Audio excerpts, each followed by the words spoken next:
PHL and Riverman fans. In this video, I have guest speaker once again, Zach Starry, with me to help wrap up the second round of action and kind of preview the final matchup between the sixth-seeded Knoxville Ice Bears and the seventh-seeded Evansville Thunderbolts. Knoxville Ice Bears with home ice advantage in this series. First game being in Knoxville, then going to Evansville, then if necessary, game 3 in Knoxville. So, kind of a trippy story on how we got here. Not Nobody had this. All brackets were broken in the second round, so nobody had this matchup. I know I didn't. I picked both these teams to be eliminated in the first round, and I also picked both these teams to be eliminated in the second round. And here they are in the finals, matching up. You got the Dogs who took out the Bulls, or the Dogs. You got the Bolts that took out Riverman, and you got Knoxville that took out the Bulls. And yeah, kind of sucks to be a Riverman fan to see that happen, only getting one goal in that series, and probably sucks to be a Bulls fan on how they ended their season too. But we'll get right into Knoxville and Bulls. We'll break down that series, wrap it up here real quick. Started out there pretty similar to the one against the Dogs. Bulls in the first game got out to a 3-goal lead. And to Knoxville's credit, they did notch 2 goals there in the third to make it a little closer, but Bulls ended up getting that fourth goal, the dagger, and winning that game 1. Bulls were looking pretty good. They just came off of sweeping the Marksmen, won that game 1, and they were pretty dominant in it. They were hot leading up. You had players like Austin Lotz that was hot. Lencianco brothers were hot.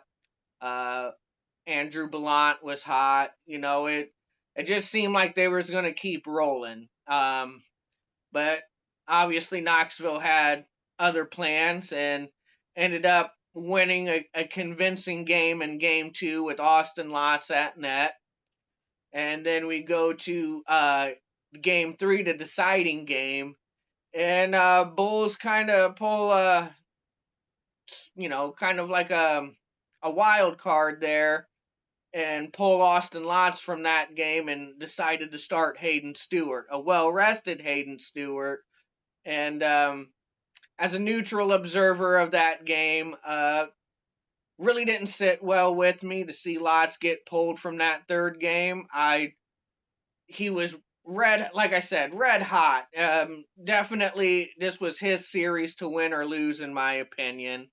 I would have stuck with him 100%, even though he lost and it wasn't his best game. It was only one game, and Austin Lotz, could have easily had himself a hell of a game the next game to help get the Bulls on to the next round. But they decided to go with Hayden Stewart, and they ended up losing that game. What was it, like 4-2, I believe? And yeah, so that's how we got Knoxville in the finals. Zach, you kind of want to give us a run through of that wrap up and tell us what you thought? Uh, I think the Bulls got exactly what karma they deserved. Again, pulling lots. I know I had nothing to do with the fans. Fans will be on here all pissed off and everything like that for what I had to say, but karma says you deserve to lose. You got Austin Lots. It's his farewell tour. He's been playing great all season long. When Stewart started off really weak, they turned to Lots. He picked it up. Going to the playoffs, he was solid against Fayetteville, solid in game 1. He had one bad game, and you scored 1 goal in that game, and you're going to pin it on the goaltender for the reason why you lost. To me, if I'm a Bulls fan, the two coaches, they get the blame for that one. That's total Bush League crap right there. You don't switch goaltenders after one bad game. If he had a questionable game in game one and a bad game two, okay, I could defend that. But I think them pulling Lots put the pressure on the team. Oh my God, we got to win now to get Lots back in the net. Um, on top of we have to win to get in the championship. Um, we're not talking about guys that have been playing together for 6, 7, 8 years. I mean, this is the SPHL. A lot of these guys are brand new. They see these guys and they feel like they owe it to them. The pressure gets to them. You don't pull a goaltender like that. That was disrespectful. Simchuk and Kerr, that one's on you. You lost that one for your team. I know all the fans will defend it because Chucky Boy can walk on water and they'll think he's the greatest coach ever. I think that was wrong, and I honestly think that move could play a bigger role in next year and everything like that. It kind of shows you have lack of faith in your goaltender. He's at home, got a chance to even if you lose that game 4-2 with lots in net, you put the guy out there to say goodbye to everybody. Not that Stewart didn't deserve it, but that was Lots' year. I go back to, Robo and net for us. My pick was I would have picked Willie. He was hot.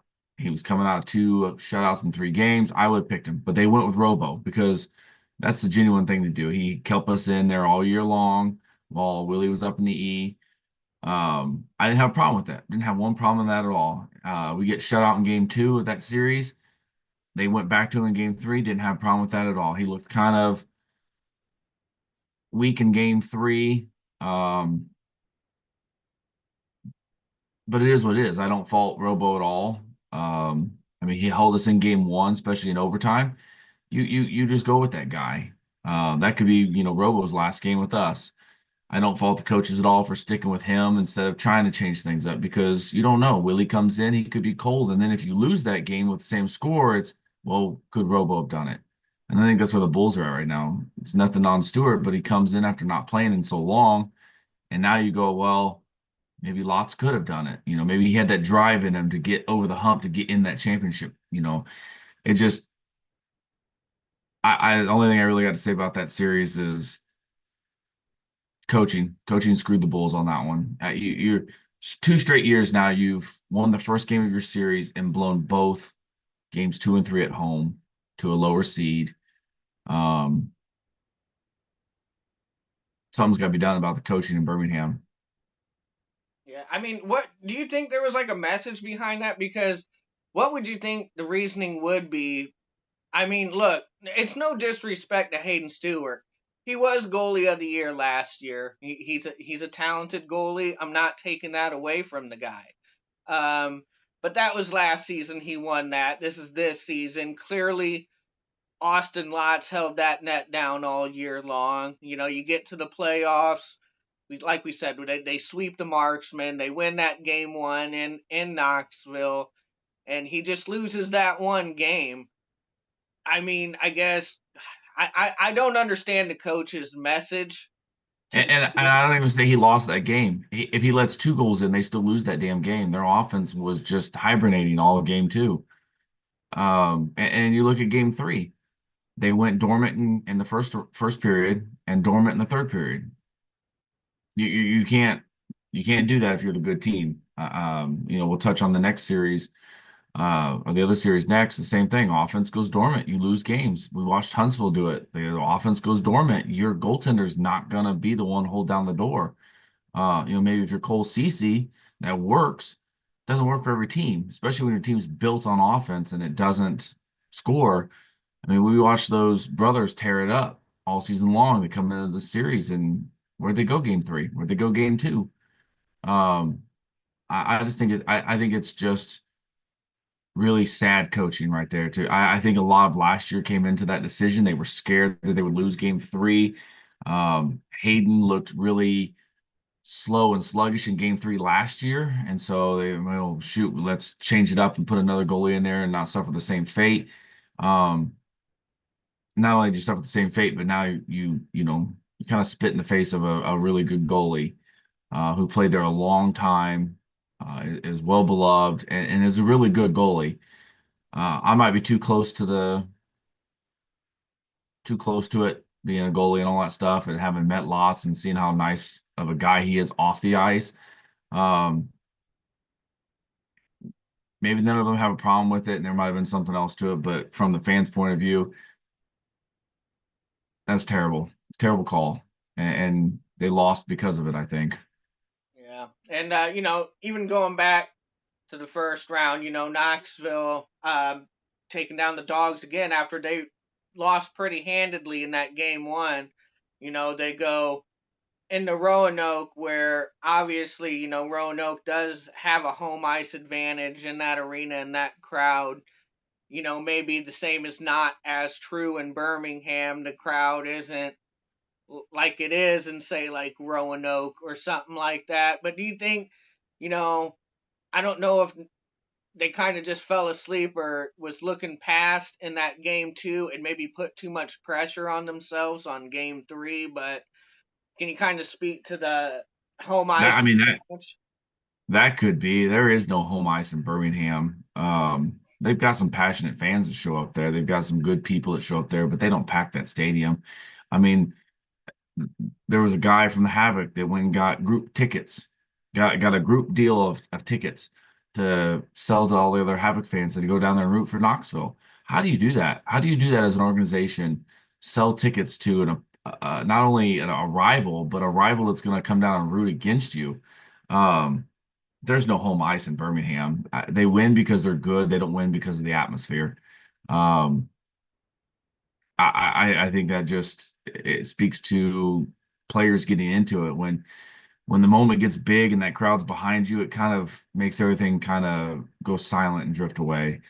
You hear the crowd behind you when you got a really shitty audio system playing muffled music and everything, and it just sounds like a youth hockey arena in there, and your fans aren't even packed to the gills to root you onto the championship game. It allows your head to think of all different kinds of outcomes, and you get behind and it starts thinking, oh man, we got to hustle, and you forget the game plan. um I just, again, nothing against the fans in Birmingham, but you guys want to see your team win, pack that stadium, show up for your boys. Don't allow the opposing team to show up to your stadium, especially in the playoffs, to root against you. Right. Yeah. I mean, got to tip your cap to Knoxville. I mean, that's no easy feat. I mean, you lose both your games on home ice in both rounds to where you have to play two in a row in your opponent's arena, and they got the job done. I mean, so you got to credit Knoxville to that. That's not an easy task. I know playing in Birmingham is not the same as playing in Roanoke, but still in the playoff atmosphere type. Not quitting on yourselves just because you lose that game on your home ice. I mean, that's not the way you draw it up. Like, even if I pick Knoxville winning, you normally don't pick them losing on their home ice and then winning two in a row on the road.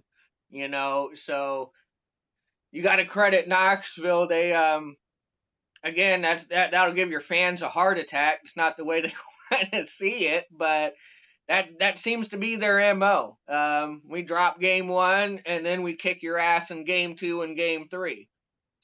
So that makes it interesting for the next opponent here that we'll talk about, and that is the Evansville Thunderbolts, who have playing their best hockey in the playoffs, just flat out. This is the best hockey they've played all year.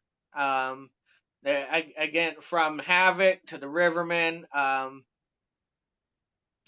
what they did to the number one and them out, the number one seed, only allowing one goal from the Rivermen, and it was actually in Evansville. They actually shut the Rivermen out in Peoria. Um, again, that's not something I've seen all year from the Evansville Thunderbolts. I've seen the Thunderbolts play well against the Rivermen, don't get me wrong, but I've seen them play like that. showed up and played their best hockey. The Rivermen weren't ready for it. Like you said, um, offense just wasn't there. You're not going to win many series only scoring one goal in 2 games. I know a lot of people wanted to see Muse at net, me included, the season he had, and he did, in fact, win goaltender of the year. That's no longer he's a candidate.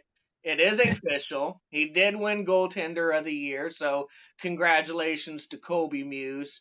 Um, and when I say I wanted to see Muse at net, that's not saying, oh, Tino sucks or I blame Tino for the loss and against the Thunderbolts.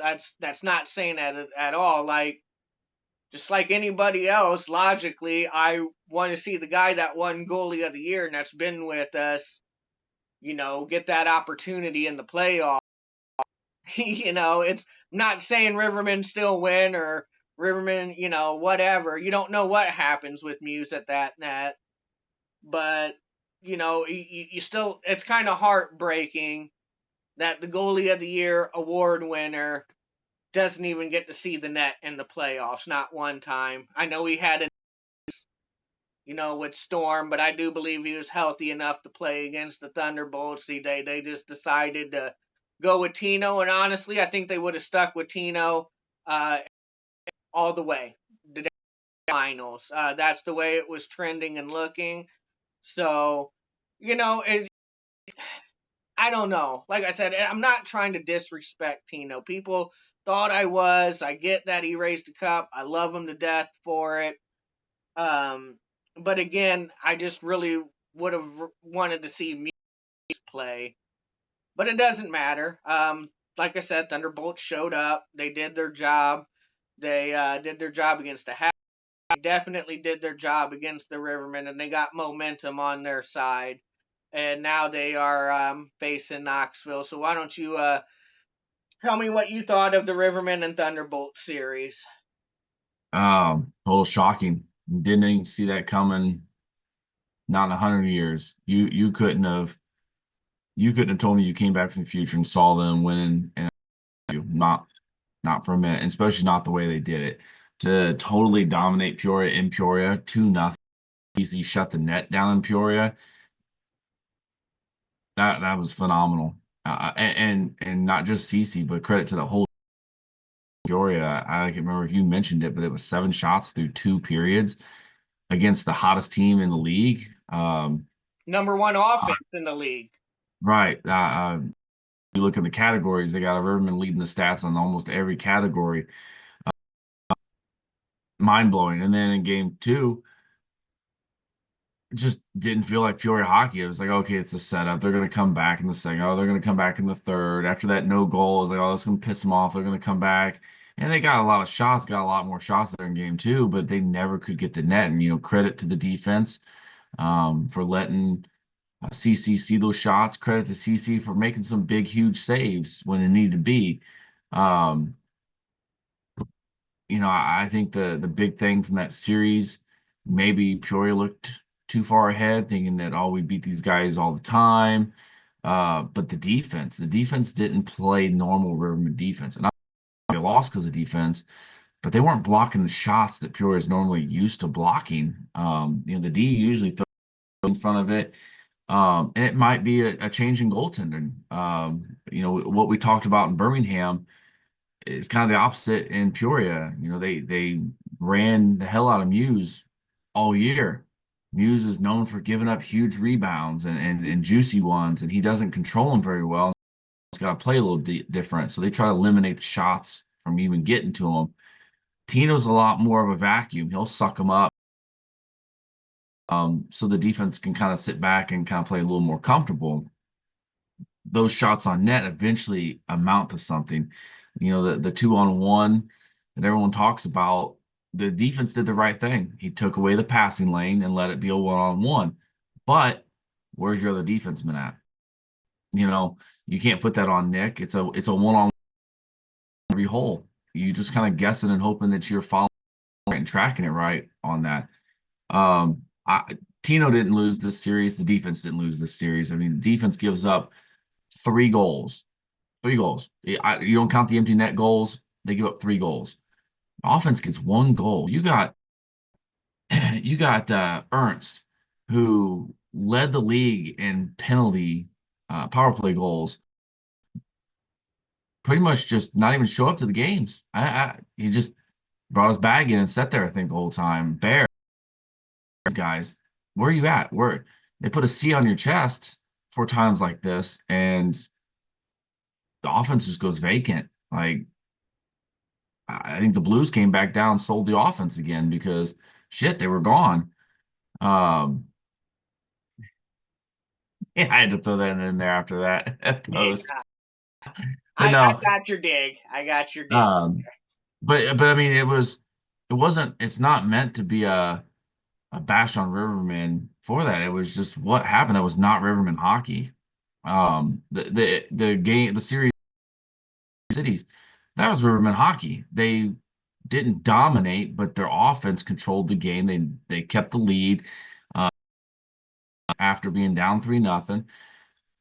There was no fight in this series, and credit to Evansville coaching for knowing the game plan and controlling it. I really don't even think Gee had an impact on this series. I don't think he did anything wrong. I just don't think the guys were ready for it. I don't think they were ready for the team they were facing, and I don't think Guy is to blame or Gee is to blame for that. You can only do so much as a coach. He put the guys out there. He stuck with Tino to start the series. I think you probably could have made that switch to Muse. Um, Maybe he wasn't feeling 100%, and Tino was. Tino's the guy who got it done last year, and he went with him. He gives up one goal in game coaching. That's not on Tino. That's not on the defense. I mean, one goal that should be something that is beatable. They get the empty netter goal to make it 2-0. You go back to him in game two because, like we talked about, not like that. I don't think Tino lost game two. I mean, yeah, that 2-on-1 could have been stopped, but they also could have scored another couple goals. Tino could have let in some other ones, and he made big saves on. Just a just a shocking series. You you you watch a team fall apart the next year because it's so in their head that oh man, this is the sand, the quicksand. Is it going to happen to Peoria? Probably not. But is this series the series that you and I talked about? They win this year. Do they all come back try to make it three in a row? Do they retire because they won? If they lose, do they want to come back because losing a series like this? Maybe it makes more hang it up. It makes those guys go, nah, I'm done. We got our ring last, whatever it might be. This league doesn't, you don't get rich in this league. So a job opportunity comes up, you've done everything you can. You won a championship, you've got the stats.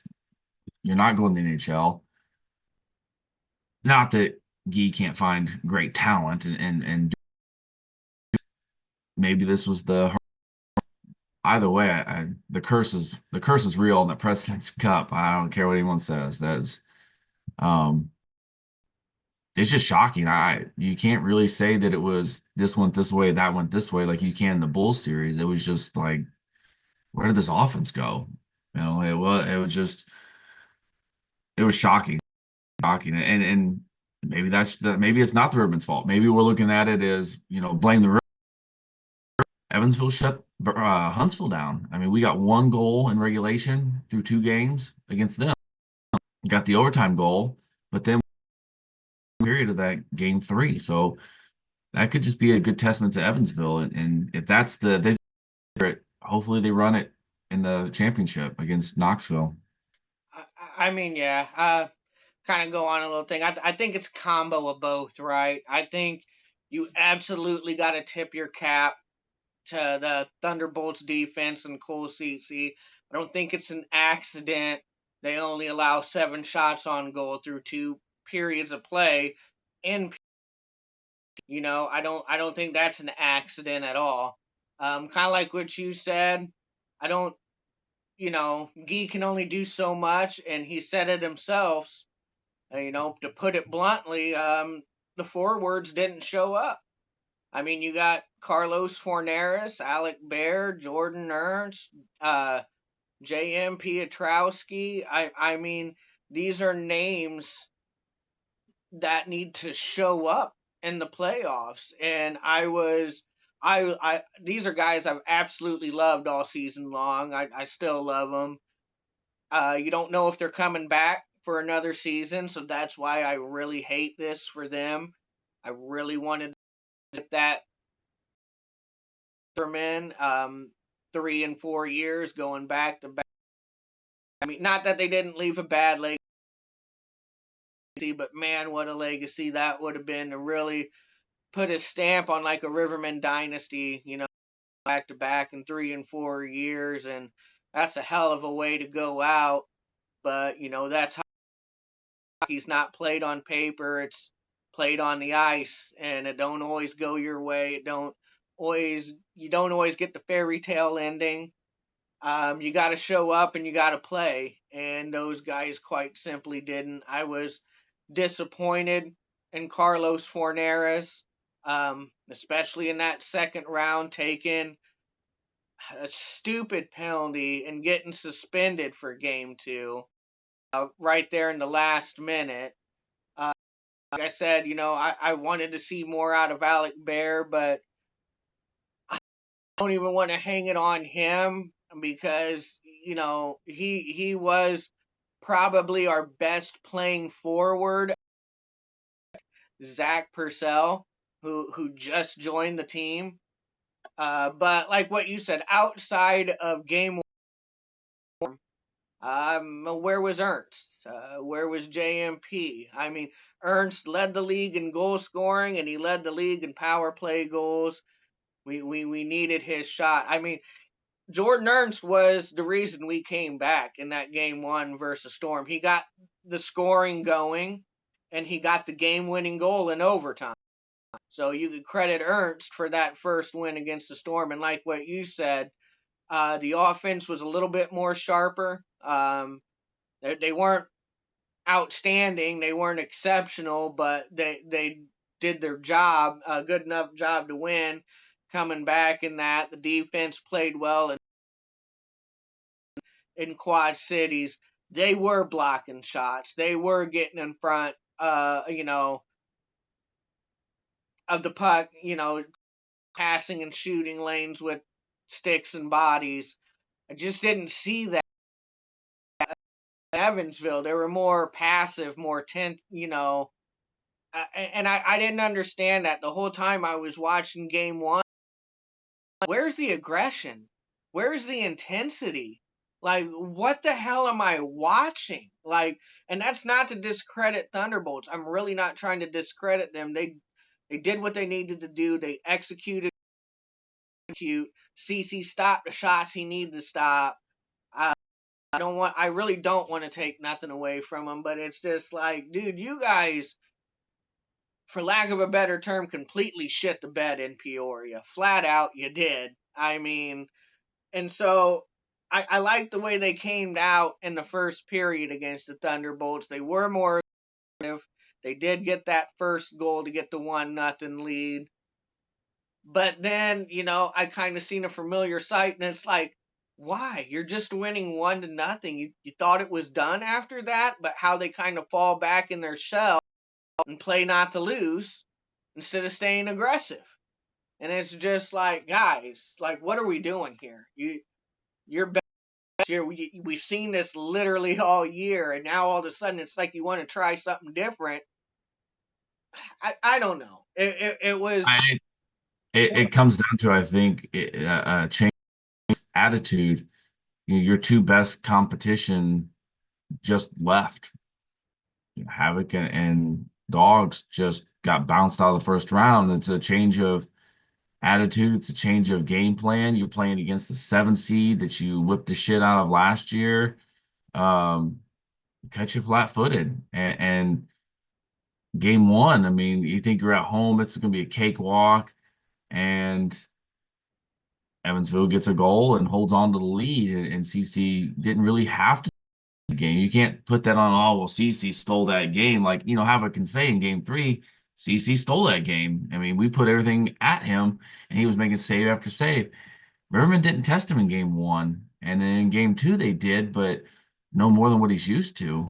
Um, and the shots weren't of quality shots. They weren't pushing in. They weren't driving. Like you said, there was no aggression. There was no fight for the puck. There was no fight to gain, the inside the hash marks. And I just think that's a lot of it is that Riverman took a sigh of relief, going, we're not gonna have to play anybody higher than a 4 seed.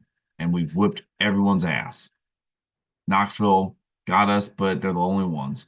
And you take that deep breath in hockey, and the other team now they're coming to fight. They just came off the win of their lifetime. They took out the President's Trophy champions last year. They took out the 2 seed this year. They planted their flag in the state of Alabama. They come into Peoria. They know Riverman. They've seen enough of them. Riverman kind of overlooked them, and we see what we see there. I this on defense, goaltending, or coaching, and there's not one guy on the offense you can pin that on. Well, Bear, you're the captain. You should have rallied your troops. Or Ernst, you were the goal scorer. You should have got this going. Like you said, the suspension hurts game two because now you're down a body and you're down a good body. Um, I still thought that through all of that, tied it up, they'd win it in overtime, and game three was a wash. Um, they played with their food and now they're eating it, but they just couldn't get that same goal. They had that one waved off. Um, and again, to talk about that, like these refs in this league, they so bad. If you ever say the refs don't suck in this league, then the call must went in your favor because the next time it doesn't, you're gonna say they suck.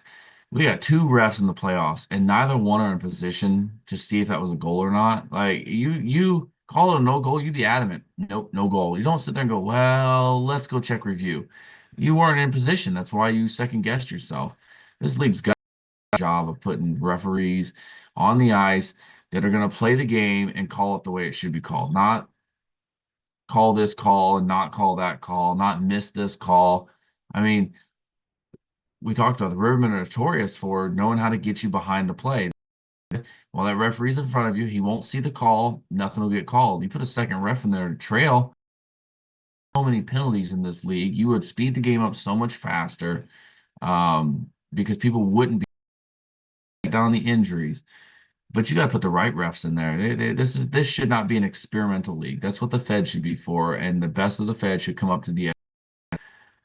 You got to get rid of the Angel Hernandez of this league and say goodbye to Grooms and Hopi and that floats around every once in a while. Like they just got to be gone. Like they should be scored and judged. And if you miss calls, if you didn't control the game, you should get docked on that.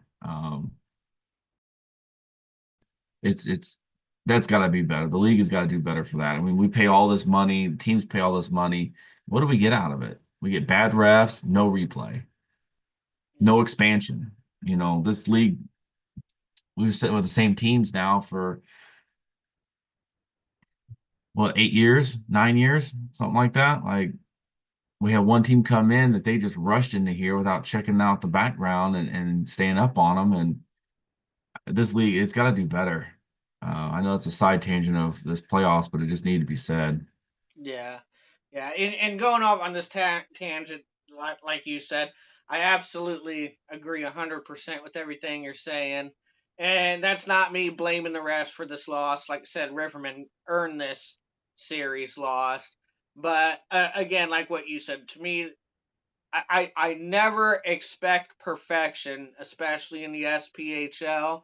I mean, that's a stupid expectation, but I expect some consistency. Some consistency.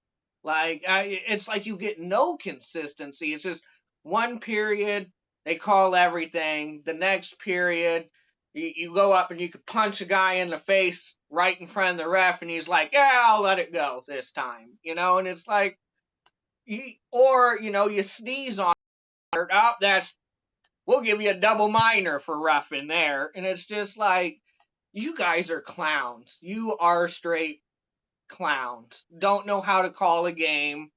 Don't know how to be consistent. And you're right.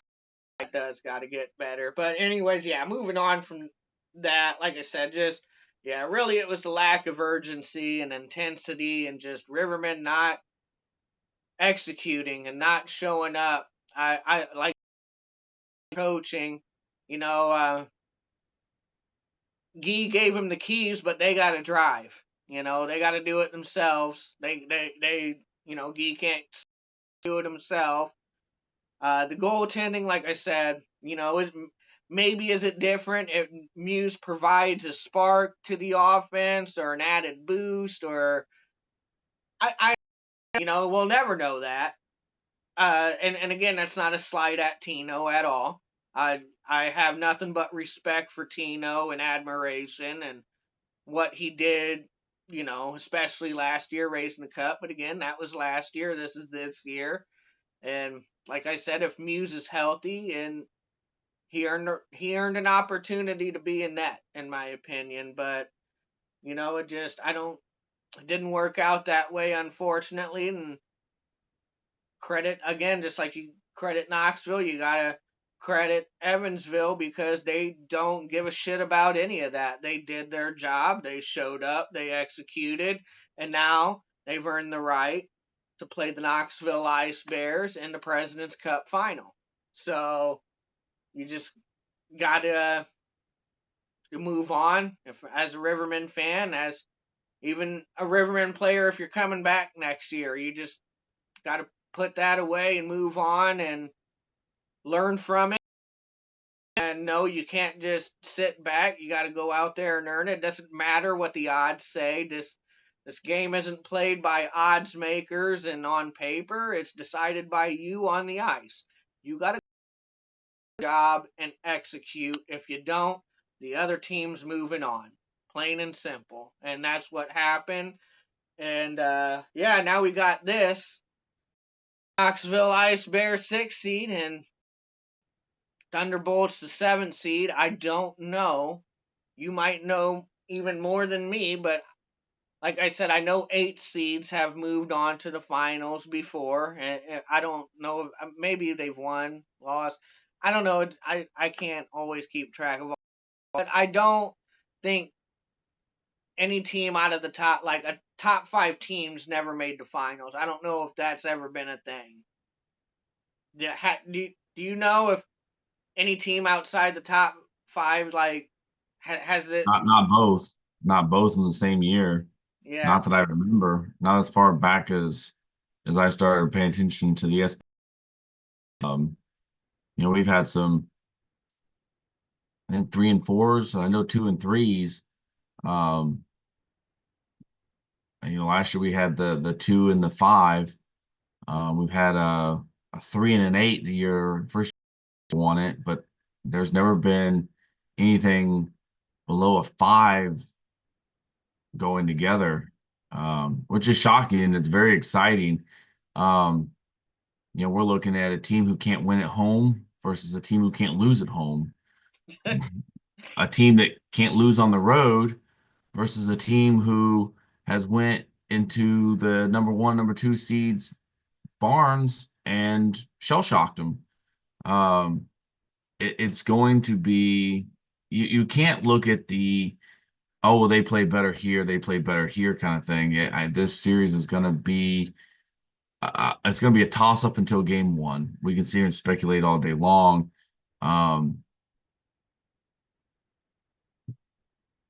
Goaltending is pretty.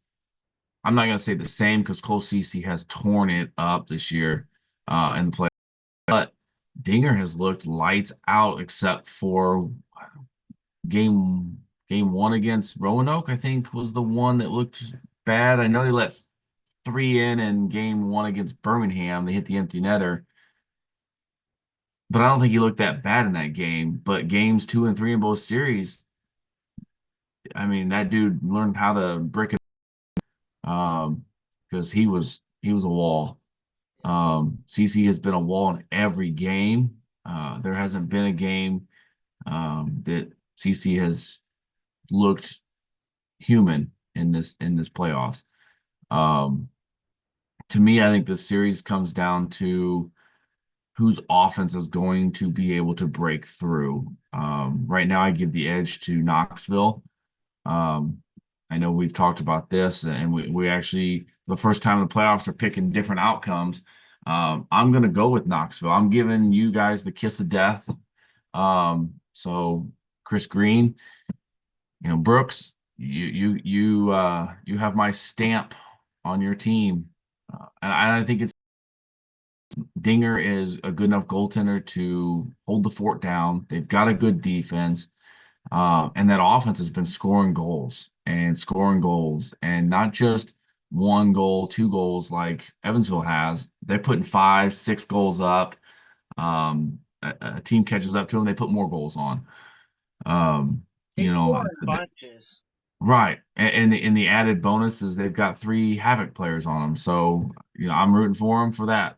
Now, do I want to see Evansville win? Absolutely. That's the team I want to see win more than anything, for nothing more than it's their first trip. Cole CC deserves the guys, those fans. You guys have been patient for so long, watching a middle of the road team get in the playoffs every year. This is your year. I would absolutely love it to see you guys get a taste of what um but Knoxville too. Like, you guys have been a long time since you've been in the championship. I don't care. It really basically is the best outcome that I could hope for. It's the best outcome that us Havoc fans could have ever dreamed of last weekend. You're the pure Rivermen go out to the same team you did and looked even worse than you did. So that kind of stops the whole running the mouth thing towards us. Your biggest little brother, I guess you say, not really rival, but your little brother chokes. And none of those teams are going to the finals. So really, the big winner of last weekend was Havoc fans. Um, and and really hockey fans, because you're going to get to see two teams that have fought their way to get there. They deserve it. You're watching two goaltenders that we know one's hanging it up at the end of the year, and we don't know. Cole CC, the thirst for it and want to come. I'm done. You don't know. You never know when these guys are going to go. Um, so I'm glad to see CC get there. I said, a long time ago that I wish CC just played for a good team. That team would be phenomenal. If Fayetteville, Huntsville, Peoria, Birmingham, Roanoke had a Cole CC, if he ever got traded there, or somehow found his way out of the Evansville area, that team would run amok through the league for a long time. So I'm glad to see him finally get there. I'm glad to see the team play well around him. They deserve it. Win, lose, or draw for Evansville fans. Enjoy this. Um, it's special. Take it all in. Yeah, absolutely take it all in. I think 9 other fan bases became Thunderbolts fans and were extremely happy when Rivermen not only got eliminated, got their asses handed to them and swept out by the Thunderbolts and the net. I mean, Jesus, that had to have been like the Chris was fun. sweetest taste of satisfaction to everybody else. Oh yeah, that's it. That I wanted to see. You know, It was great. It was even better when Riverman fans started deleting their Facebook afterwards. because I didn't. For the record, I did not delete Facebook. I will be. No, no, it was Chris Leonev hacked your account and shut you down. He wants the Riverman style fan page to his own. Yeah, they're trying to silence the truth here, which is He's coming after Anthony next. I know, I swear. But He already took down the taint last year. oh my god. But yeah, so like you alluded to, it's going to be interesting because we both have been wrong on this and kind of been the kiss of death towards teams, especially when we agreed. So now we're actually going the other way, and I like you put your kiss of death on Knoxville. I guess I'm putting my kiss of death on Thunderbolts to finish the job. Um, like I can't dispute or say you're wrong on anything you said about Knoxville because again, on paper, odds, everything, Knoxville, I think it is the bigger scoring threat, defensively better. Uh, Mainly they're better. The goaltending, like it's like what you said, when Dinger's locked in, that dude, unbelievable. He's, I've seen him look inhuman himself. Uh, he's been the MVP of the entire playoffs. I mean, he's willed that team to victory, and he said, "Climb aboard my back, fellas. We're riding all the way to the finals." And he's done a phenomenal job. So, logically speaking, like I said, and what I've already kind of previously said, that this team games ain't decided by odds makers and on paper, and even though that favors Knoxville, um, Thunderbolts have defied the odds. They've defied logic. They've defied their own play. I mean, they really haven't been a great, consistent team this season. At one point, almost dropped clear down, um, and kind of put a little run together to make sure they at least locked up the seventh.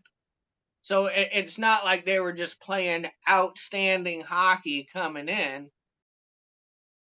They picked a hell of a right time to play the best hockey they've ever played, and they've done that against Huntsville, and they've done that against Peoria, and I'm looking for them to do that one more time against Knoxville. I do think Yeah, I mean, you're right.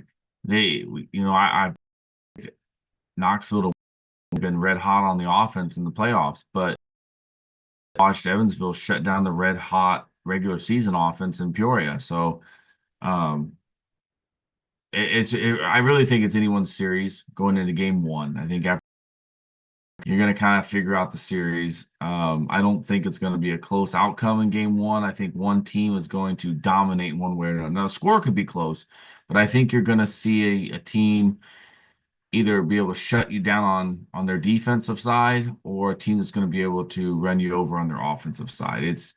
I think you're watching the best playoff offense versus the best playoff defense right here. Now, the question that I want to make sure gets asked or gets put out there. I don't think we've ever seen it in the SPHL. I think it's happened 6 times after last year in the Stanley Cup Finals. But if this series is close and it's a sweep for Knoxville, or if it's close, a game win for Knoxville, is Cole CC still MVP of the playoffs? 2 shutouts, um, lights out in net, and he shut out in Peoria. So it's not like he's winning games at home. If the Thunderbolts win this series, Cole CC's the hands down MVP. If Knoxville wins this and say it's a 2-1, 3-1 finish in those 2 games, or it goes 3 games and they're all within a goal or two apart, do we see Cole CC wrap up the MVP on the losing team? I mean, that would be really, really special. I know I would like to see it. I'm again biased being a goalie, an ex-goalie. Um, but the way he's played, I just don't see anybody on Knoxville that has outshined his play on the other side. I know Knoxville fans will tell me differently because you're a Knoxville fan, but I mean that's just what it is. Like, how do you not look at Cole Ceci right now as win, lose, or draw? He's the front runner for the MVP. Well, do you want my take on that? Yeah, take I it. think, I think, in my opinion, and again, maybe I'm biased being an ex goalie. I got nothing but respect for people that play that position. It's one of the toughest positions you'll ever play in any sport, most challenging, especially mentally. But I think it's going to be a goalie. It's either going to be Dinger or it's going to be CC. Dinger is a big reason Knoxville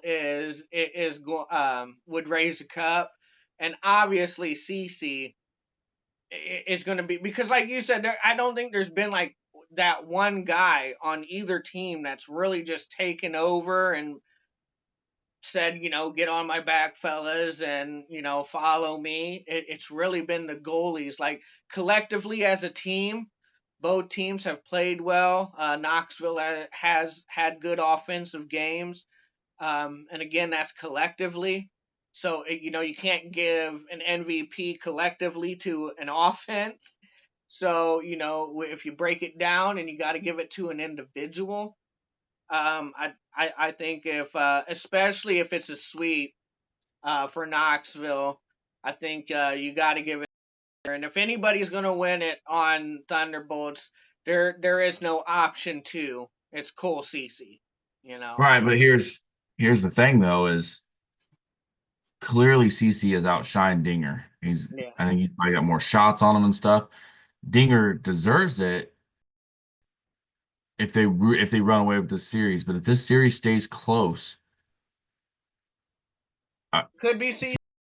CC could be the Jean-Sebastien Jaguar of these finals. You know, the guy he loses, but he gets the championship there, being the minder. I mean, we watched McDavid happen to get Conn Smythe last year. Um, I honestly think that would be great. I mean, it's a consolation prize, but I mean, I don't think there's been one person in this league win it on the losing team ever. I'd have to go back and look and see, but I think we're watching something really special right now, and not to jinx it or not to, throw it out there for it not to happen. I do agree that Dinger wins this if you're going through the purest of only the championship team gets the MVP. But if you're picking the MVP based off of what it is, the most valuable player of the playoffs, I don't give a shit if you lose. That person should get it. I mean, that's kind of a side story on its own that, we can leave up for debate and everything like that. But I think if you look at it, Cole Cece plays his heart out in this series. It'd be a shame not to see him win that. True. I can see it. I mean, like what you said, I don't know how you can argue he doesn't deserve it, especially if he's not letting up more than like two or in this series. Like if he, Right, what you said, he doesn't have that bad game, um, right, win or lose. Because if Thunderbolts lose, you damn well can be bet the house that it's not going to be on C on why right. Thunderbolts lose. So yeah, that's something cool. That's something I'd like to see as well. And I agree wholeheartedly with what you said, especially if this is a close series. Or lose, I think CC is very deserving of that award. I mean, to shut out the number one offense in Peoria. I mean, and then he only allowed one goal in Evansville, and then he shuts out Havoc, at his place, and only one regulation goal, the first game, and I forgot what your alternative arena is called. I about said BBC, but that's he was at. But Iceplex or whatever it's called, Yeah. he only allows one regulation goal, and it's because Buster Larson kind of fumbled the puck and he kind of slid just a hair out of position. Larson was able to hit that spot on the money. I Now I mean, wouldn't love it. yeah, that I mean, think about it. If maybe if Larson actually doesn't fumble that puck and hits that one timer, actually CC might say it's. I think the fact that he actually fumbled that puck allowed him to get that goal, and It was Jack. That was Jack. or that was Jack. Okay, Yeah. yeah. Sometimes I get Jack and Buster confused. Yeah, Uh, they're so close in height. well, they're both phenomenal players. Like I said, those two are like I've always been like big fans of those. Like I've seen Jack play a little bit in Peoria. and was a huge fan of him. I like Buster Larson, even before he was with Havoc, so I've kind of always been fans of theirs personally. So, I mean, You're right. I mean, if he hits that on a one timer, CC's all over it, and we don't know where it goes. Maybe they have it get swept. Um, that's why I'm saying, like, if these games are close, I think it's a not to take away from who on Knoxville, but I still think it would be a disgrace if it's a close games and CC plays phenomenal to not give it to him. I don't like that whole purist thing of, well, the championship team's the one that should get the MVP. No, the MVP is the most valuable player. So the guy who worked his tail off, win, lose, or draw, is the one who gets it. yeah. Um, so yeah, that's how I feel on that one. Yeah, no, I'll have my eye on that for sure. But coming up here on an hour, so we're we'll go ahead and wrap it up and kind of give our final thoughts here. Like I said, I think it'll be a great series. That game one is going to tell us a lot. Um, I think it has the potential to go 3 games. I think that's the likelihood. Either team could possibly get a sweep. It's more so Knoxville would get a sweep before Evansville, but we've seen Knoxville not only lose but get dominated in game one and then come back and win 2 straight to raise the cup. When that could very well happen against the Thunderbolts, and the Thunderbolts are really going to have to execute. They just really can't. They don't have the luxury of making errors against Knoxville. They have to execute. They have to play a full 60 minutes, all gas, no brakes, because the second they take that foot off the gas pedal, you are inviting Knoxville to beat you. So, and like we've already said, Knoxville can score in bunches, so you could be up 2, 3 goals heading into the third period, and all of a sudden it's goal, goal, goal, and you're like, what the hell just happened? So, like I said, for Thunderbolts to do this, they definitely got to be all gas, no brakes, and like I special message to you Thunderbolts fans, kind of like what Starry said. Please enjoy this. Soak it all in, every single second, every puck drop, every play. Soak it in and enjoy it. This is something very special to get to see your team play in the final, especially this is the first time in this organization's history in the SPHL they've even reached a final. And there will be tears shed, whether it's the agony of defeat or you guys winning and getting that glory of raising the cup. Tears will be shed for sure, and just enjoy every moment of it. This is special, and get ready to have a lot of anxiety because you will. It's you thought you had anxiety in the other 2 rounds. Well, the finals is a whole different animal. I was a wreck for both Riverman finals. I couldn't even hardly speak. Believe it or not, this guy couldn't hardly speak. Yeah, I was so nervous. But yeah, I'm gonna pick the Bolts. I think you guys should finish the job here and raise the cup. No, it's I would love to see Dinger raise a cup. I've talked to him a few times, and he's just a wonderful person, a great human being. That would be awesome to see him raise a cup. As far as Knoxville as a team and stuff, I really don't care if them as a team raise it, but Dinger, that would be cool. I know there's a few cool players on there too, but it's so hard for me to not go with Thunderbolts on this one. But anyways, I'll let you go ahead and wrap it up there, Zach, before we sign off. Um, I mean, final thing is I mean I'm taking Knoxville. Um, I'm gonna take them I'm gonna take them in a close two games. I only use the word sweep, even though that's what it is. It's gonna be a close two games. I think they finally find the magic at home, and then they ride that momentum into game two. Um, and not to take anything away from Knoxville, but man, I hope I'm wrong. I hope I'm the jinx. I love the underdog. I grew up, I'm a Chicago sports fan. We are the underdog, so I'm rooting for Evansville. But if I'm putting my money on something, I'm going to go with what I've seen so far, and that's Knoxville just scoring almost at will. Um, uh, I'm gonna ride my Havoc boys, Vance. Um, I think he's the only got their dollar spent like a weekend with us.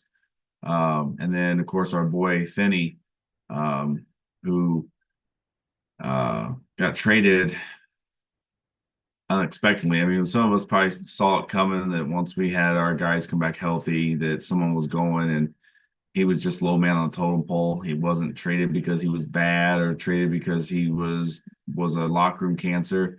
He was the new guy, low man on the totem pole, but he's a local boy. He's a UAH kid. Super nice guy. I would love to see Knoxville win it for that player. If I'm taking one on Knoxville, it's going to be for Finney.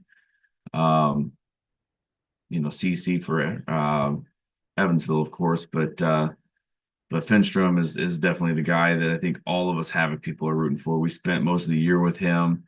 Um, Super great guy. Knoxville would be stupid not to tag him next year, but definitely glad to see kind of a consolation of getting traded out of a really great place like Huntsville as he winds up in the championship. Um, Outside of that, I mean, it should be a really good series. I think it'll be really fun, even though I'm saying it's two games. I think barring empty nets, we're looking at maybe 1, 2 goal games. Maybe it's a 3-2 finish, a 4-2 finish, 2-1 finishes. I think it's going to be which goaltender blinks. And we've seen both stand on their head and both crack. So who knows? We be back here next week and be going, holy crap, or going, well, I saw that coming. Right. Yep. I agree. Yeah, this can go in different ways. It's just how these players on the ice decide this game, and can go many different ways. But with that, we'll go ahead and wrap it up. And I do thank you for coming on and talking with me and wrapping up this round two and previewing the finals. I can't wait to wrap up the season with you when this is all over and we have a champion as we look forward to a new season next year, which I'm sure we'll have plenty of turnover, with, especially with some of the top teams in this league. So that's kind of exciting yet nerve wracking.